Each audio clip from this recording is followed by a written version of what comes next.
Welcome back to another episode of Grizzly Books True Crime. My name is Gisela K, and today we're going to be looking at what Brian Entin has revealed about the Laundries buying a camper. Thank you so much to Grizzly subscriber called Pops Coates. Thank you so much, Pops, for sending this to me as soon as the news broke. I really appreciate it.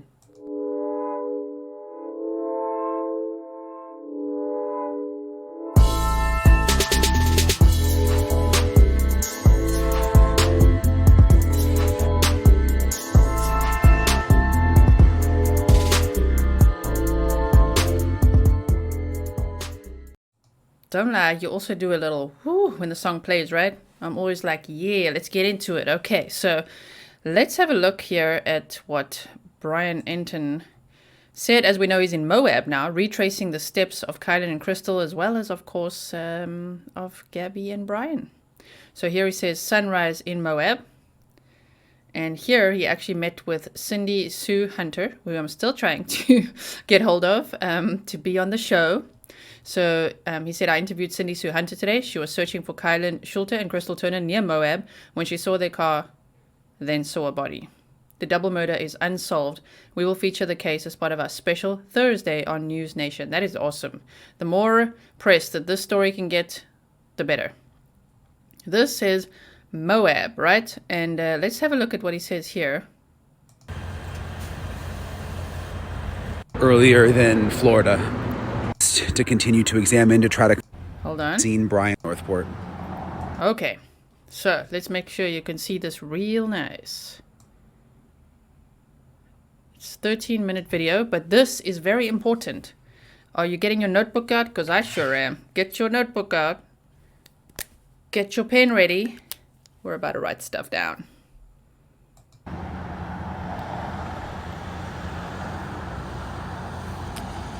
So, some of you are asking what I reported about the camper, and I need to tweet this out. I'm not really sure if it's relevant to the entire situation and case, but this is what I found out. So, the man who sold Roberta and Chris Laundrie the pop-up camper, the camper that I've been standing in front of in their driveway, reached out to me, and I talked to him, and I got the records that he in fact sold it to the Laundries. He kept pretty detailed records. He has the check. He has pictures of the camper.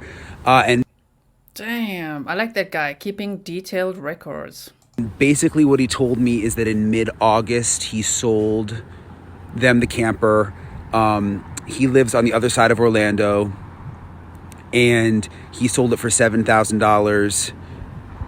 They drove there to look at it. They gave him a $1,000 cash. They gave him $1,000 cash and then a $6,000 check. And he didn't want to give up the camper until the check cleared. Well, he says the check did not clear. It bounced for whatever reason. And they returned several weeks later with the additional $6,000 in cash and purchased the camper. So I have the exact dates. I'll tweet it out. I have all the notes on it. I just don't have them in front of me right now.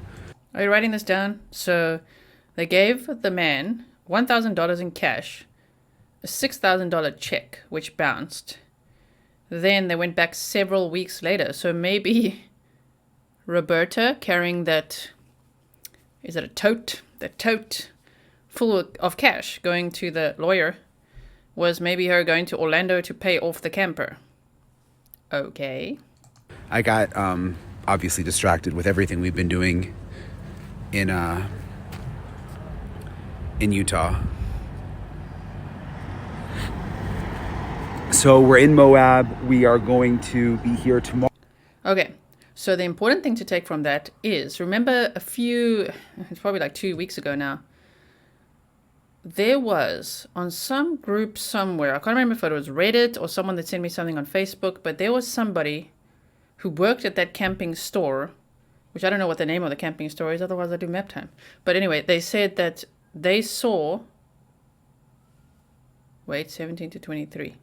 They saw the Laundries buying the camper on the 25th of August. That I remember. I just saved it in here, right? 25th, which means if Brian went home from the 17th to the 23rd and then went back to Utah, right? back to Salt Lake City, yes, and then traveled around from the 24th with Gabby. But on the 25th, they already bought the pop-up camper, right? Which could have been for them and could have been for the camping trip that they planned for the 1st of September. But then when Brian rolled in, allegedly on the 1st of September, even though there's a possibility that Doug from Northport, Florida spotted the van on the 31st already, damn, that means he didn't sleep at all, just drove, which is quite crazy. But anyway, if he rolled in on the 31st, I don't know if they knew already and changed the plans. But when he rolled in, right, on the 1st, they shifted their camping trip to the 6th. So it was for the 6th and 7th and 8th. As Dog the Bounty Hunter said, 3 people checked in on the 6th and 2 people left on the 7th. So that's interesting. That is interesting, though, based on the timeline. Meaning 3 people went in and 2 left. So did Brian then go home with Cassie? What's going on there? Or did he walk from there already to the Mayakahachi Creek? Like, was that the plan? This is weird. Even to think that they drove with a Mustang. Ooh, the timing of everything. They drove with a Mustang on the 1st to Cassie's house. They'd already shifted then their camping trip. And then, bear with me, think it out with me, think about it, visualize it. So they all go in the Mustang on the 1st. What if the Mustang was then there? No, but the police did say they saw the Mustang drive out. So the Mustang went back home. My goodness, I'm just trying to piece this all together of like, wait, what? Because if 3 people went in and 2 people left, then what was Brian doing? That means from the 7th already, he's not really around, right? 7th or 8th. So that's interesting. Anyway, we'll have to make a whole... That's why we're staying on the case. This timeline will get more detailed as we go along because, like, got to fill in all these details. But what I find interesting is that time, which was maybe 2 or 3 weeks ago, when I saw that comment, wherever that was, to say that this lady at the camping store remembers the Laundries because they bought a significant amount of stuff or a significant amount of money or the transaction was weird. Now it makes sense that it's $1,000 in cash and a $6,000 check, which then bounced. But to think that that was mid-August, according to what Brian Entin says here, and what that lady said was the 25th of August. I remember that date because I'm like, that's a weird date, you know. But anyway, if that was when that was, it just makes it all very, very interesting. I don't really know what I'm implying. I'm just saying that it's interesting to think about. And that maybe the totes full of cash and all that, and the Monster Energy drink and all this stuff was relating to paying off the camper. I also wonder if they were scrambling for money, in a way. And if Brian withdrawing Gabby's money, if any of that was contributed towards this camper, because that's going to be hectic if that gets revealed. Whoa. Can you imagine that? Oh, my word. I mean, I believe he bought some gas and some food, but we don't know what else he bought or what he did. And they said he bought things, the goods up to the value of $1,000. So I wonder if any of it went towards the money needed for the camper. Or for the trip or anything like that. I don't know. Okay, so that's that news. Let's just see if there's anything else here. Doing some interviews tomorrow here. And then traveling back through Salt Lake. A lot of the stuff you guys have sent me has been super helpful. I really hope he goes to the hotel. Please. I wish I was in America. I wish I could be there in Moab. Walking around, checking it out. You know, retracing the steps, I would absolutely love it. So far away in the Netherlands. And some things don't work out. For instance, this is now a side note, okay? Don't come for me, side note. My Amazon wish list. I was so proud of making it. Like, I actually figured it out. I made a wish list, only to find out that you guys in America can't buy me anything on that wish list unless you make a Amazon.nl account. That's weird. So that's a bit of a struggle that I'm like, damn, come on, man. Why? And I'm like, can I make a Amazon.us, .com account? And they said, no. Amazon support said, I need the Amazon Netherlands account because my PO box is in the Netherlands. So for me to receive things on the wish list, I would need anyone who wants to buy me anything on the wish list to have an Amazon Netherlands account. So guess if you really wanted to send me something on the wish list, the best thing to do is either send it to me or Amazon gift cards, I guess. I don't know. That sucks, right? Anyway, so maybe one day I'll be in America. A girl can dream, right?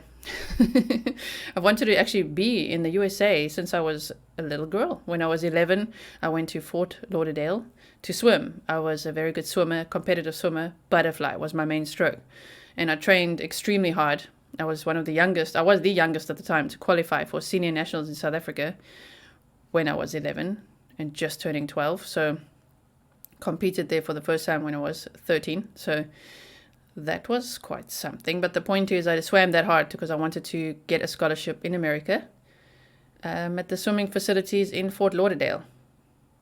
But then I had some medical problems with my ears, which could be based on trauma or genetics, and you can pick which one you think that is. Hint, hint, So anyway, the ear operations that I had to have actually ruined my swimming career because I was out of the water for a full year. And so I didn't get to America that way at all. Now I'm in the Netherlands. My husband is Swiss, so here I am.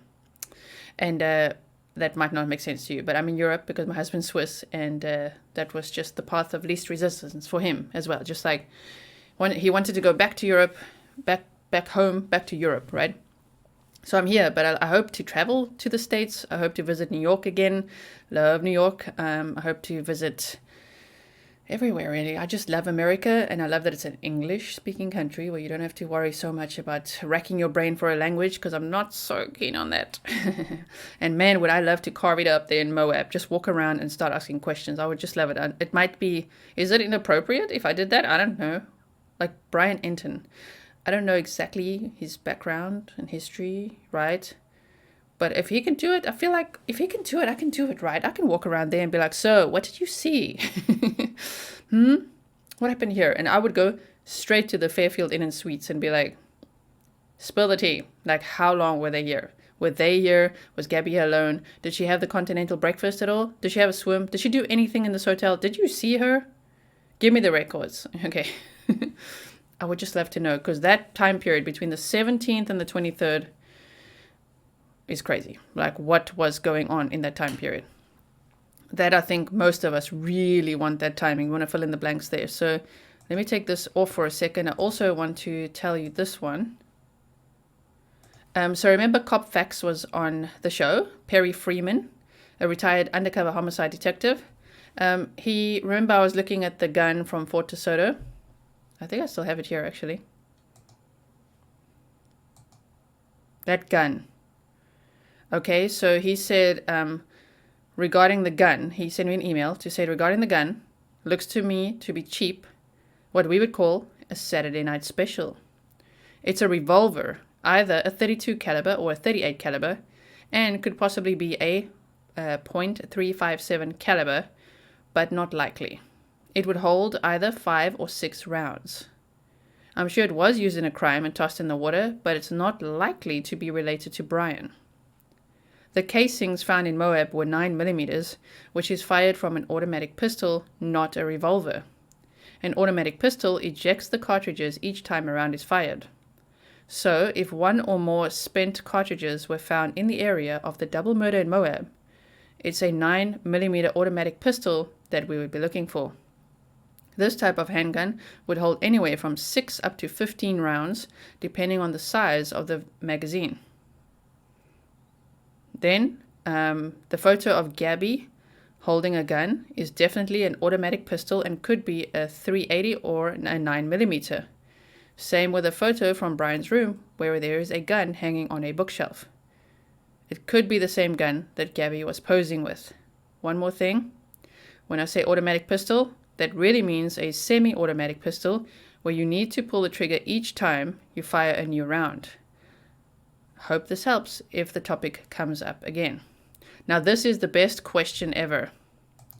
So, Cop Facts, if you don't know who Cop Facts is, COP, Cop Facts, FAXX. Type that in, go subscribe to that YouTube channel, okay? He said, now, my question is, if Brian shot himself, where's the damn gun? It's heavier than bones and should be found where it was fired. Boom, mic drop. Boom, that is so true. Why are they not in that water or on the ground? Why? Okay, the water's dried up a little bit. There's still some water there. There's still that little bit of water. Where's the gun? If he shot himself, where's the gun? Also, did you see that... hold on one second. Sorry if the typing is loud sometimes.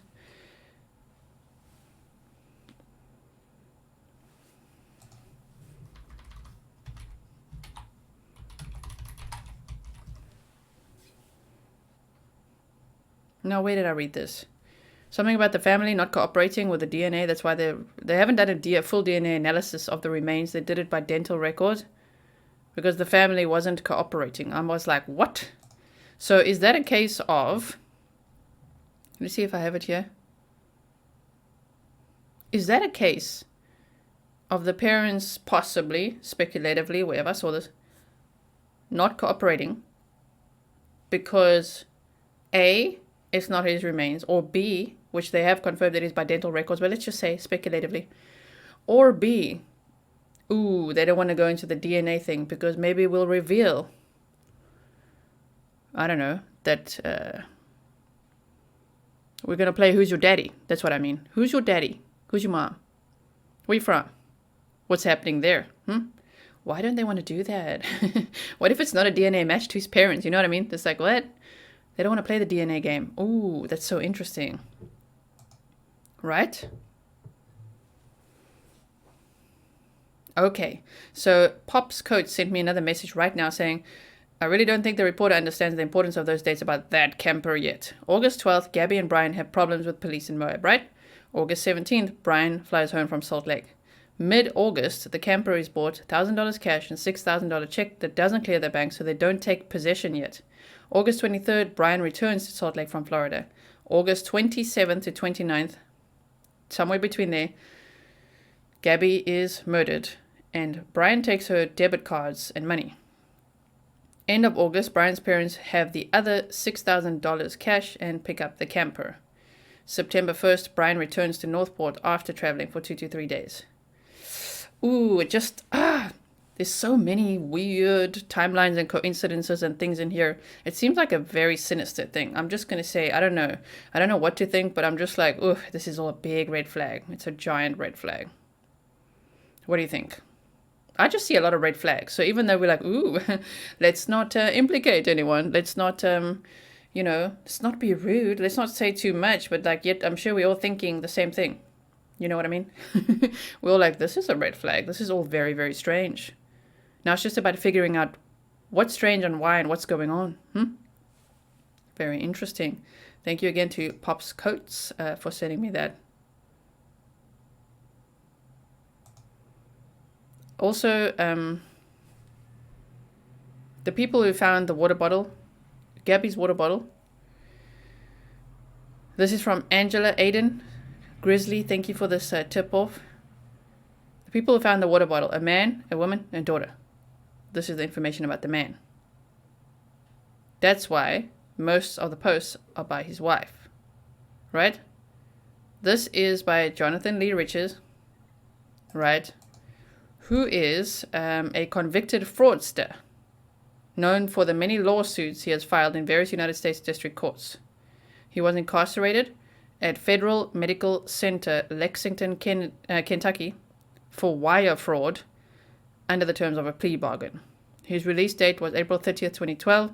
He was arrested for violating his federal probation in December 2012 when he left the Eastern District of the state of Pennsylvania without permission. He allegedly drove to Connecticut and impersonated the uncle of Adam Lanza, the shooter in the Sandy Hook elementary school incident. Okay. And so, I guess the point of this is, it would be, I know we all want to be like, the police, in this case, I feel like there's a there's a bit of a resentment going on, towards the FBI and the police. But it's just probably because we want answers, right? But think about it. I really think they would have scoured the area as much as they could. I don't think they would just be like, oh, Gabby's water bottle, and then leave it there. I don't know. I find that really difficult to believe. But you never know. The point is that there's a higher likelihood of a fraudster putting an identical bottle there. That's a much higher likelihood than the FBI missing it completely. What do you think? Let me know if you disagree. You leave your comments below. I'll read through them. Let me know what you think. So, yes, thank you so much to Angela for reiterating that. That is true. I didn't touch on that because, I don't know. I'm just like, ooh, okay, I don't know. I'm watching that dude. I'm just being like, what is he up to? Like, let's not do hoaxing now during this time or anything weird. Like, we don't need that at this time. This case is already strange enough. So, yeah. Okay, now for the bit of waffling, the blah, blah, blah, the chitty chatty at the end. Okay, so if you only came here for the information, I'll see you in the next video. Now I'm going to chit chat a little bit. So, I wanted to say thank you so much to everyone who's joined my Patreon. I worked so damn hard on that podcast. I still have some episodes that I want to upload there. But thank you so much for supporting that podcast, because the last year of work that I did, it was actually, so I've done YouTube now for 4 months. Before that was like podcasting, audiobooks, writing the books, all that. But I worked so hard on that podcast, and there was very, very little reward, if I can say. It was very like unfulfilling of an experience. So just like who's listening? Where's the interaction? Like, okay, and there was no financial support for it whatsoever for that work that you do. It's just to have, you know what I mean? So thank you so much. It's $1 per month. So I hope that means as well that you understand the expectations can't be so high. I just post my podcast episodes on there, and if I ever do record any more audio, I put it on there, but mostly it's going to be my podcast episodes that I already have, snippets of my audiobooks, and some of my art. So I can see that you guys who have joined are really enjoying my art, which is interesting. I have to be careful with saying this because time management. But I used to make these like watercolor bookmarks, true crime themed, of course. So I can upload some of those. Maybe you could print it yourself and then cut them out and make bookmarks for yourself or something like that. But yes, that's what I do on Patreon. It's kind of like podcast and art, you know? So thank you to everyone who signed up for that. And what else did I want to say? I received so remember this morning I told you I received a postcard and a Lafrague vintage advert.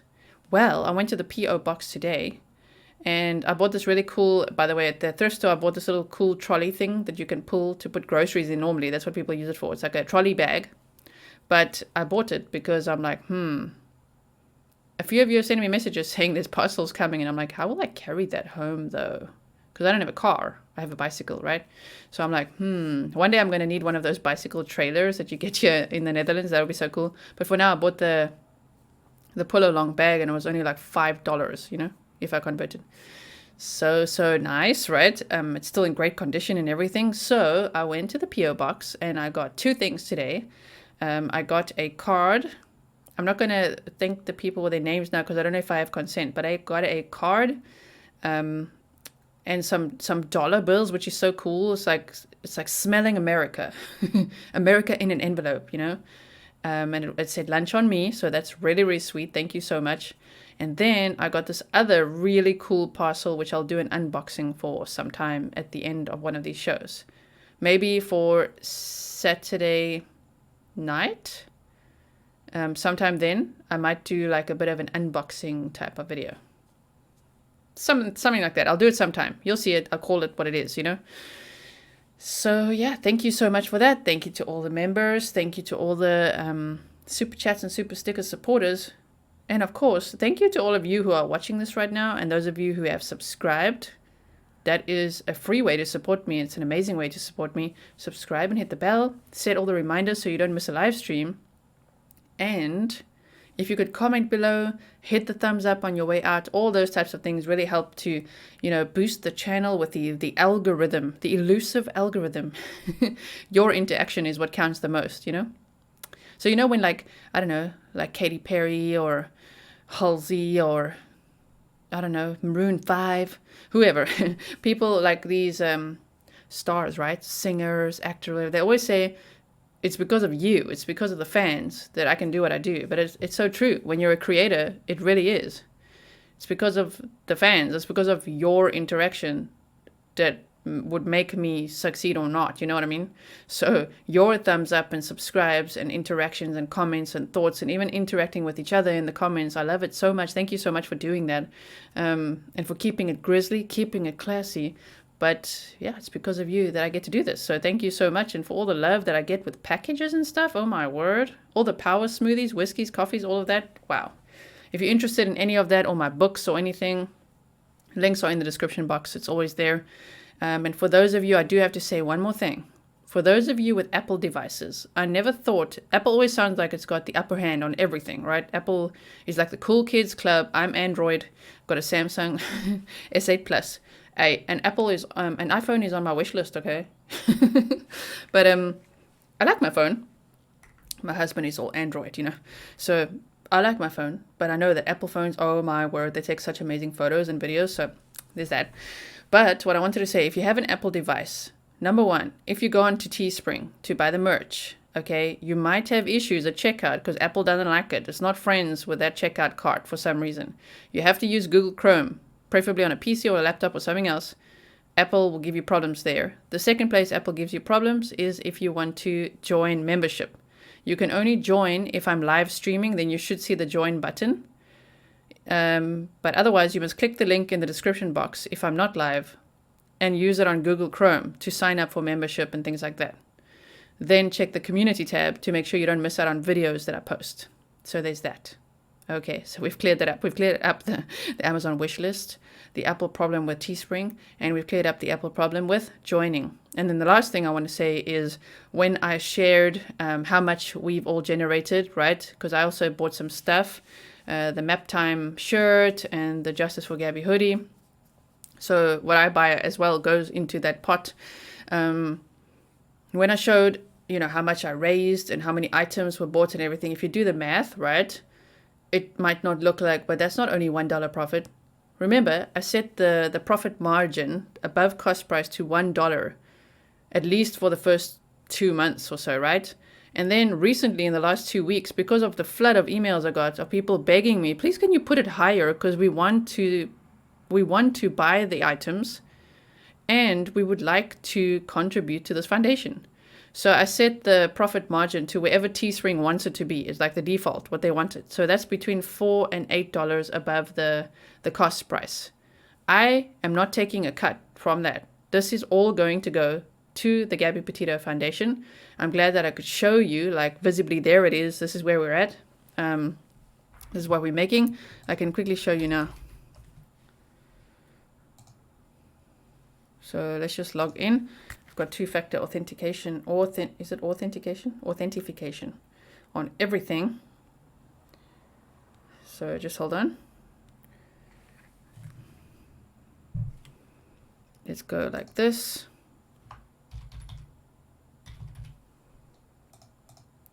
We're going to log in now. I'll show you.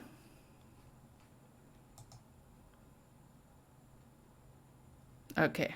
So, wow, you guys you're carving it up. So, if we look at this,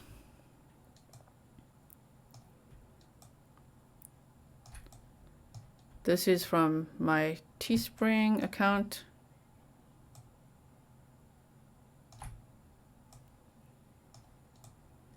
It says from September 27th to October 27th. Let's do,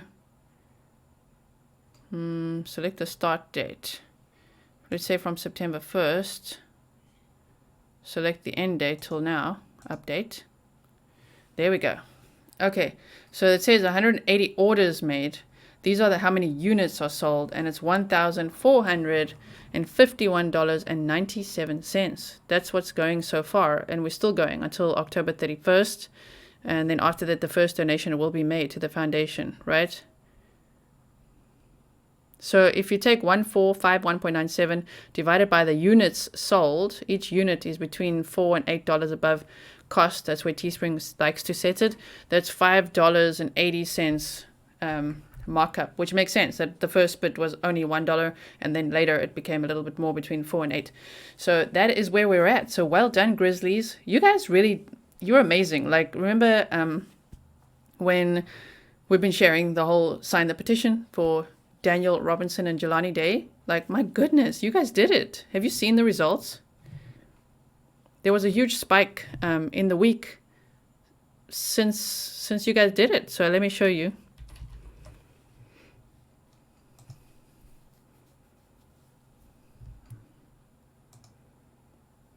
$83,884.85. So good job, good job. I know it's not only the Grizzlies going there, but a lot of you went there, and you also told me you went there. So thank you so much for doing that. That's so sweet. I really hope it does make a difference. Of course, you can also donate to their GoFundMe if you want to help support Daniel's dad, because he's uprooted his whole life and staying in a hotel full time so that he can search for his son every day. And then we've also got this one.